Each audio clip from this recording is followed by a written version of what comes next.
Ремка. Яас. Найз нь ер нь зохиолч нэ. Зохиолоо. Өвчүүлсэн залуу зохиолч болох ч байгаа юм тест. Татсан юм их байна. Заас найс нь явлаа. Зохиолч залуу.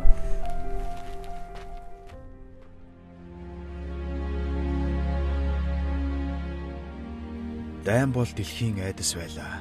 Байгч болно.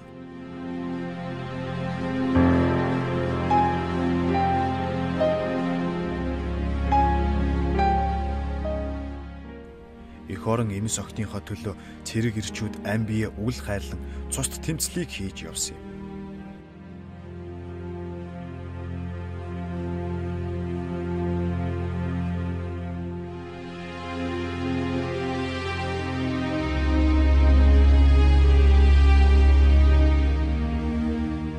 Эцсийн эцэст юуны төлөө гэж?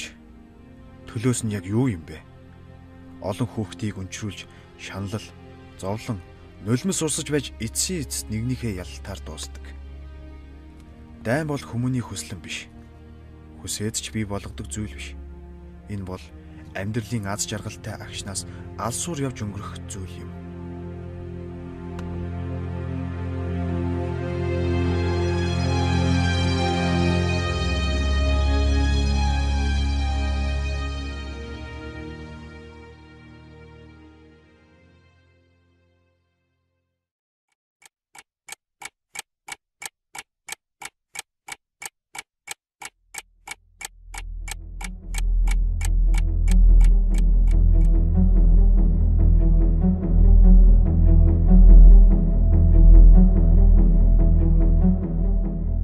Ганцаарцсан нэгэн залуу үргэлж өөр өөртөөгөө зөрчилдөн өдөр хоногийг өнгөрөөнө.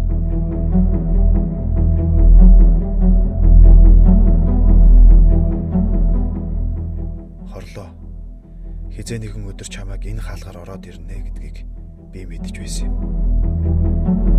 Ингэж явсаар чи бид хоёр үзэл бодол зөрчилдөж тэр ч байтугай миний тархинд дайн болсон юм. Чамайг би оюун ухаандаа бий болгож чадсан юм чинь бас гарган хайж чадна. Одооноос би өөрийнхөө бодлоор өөрийн замаар явах болно.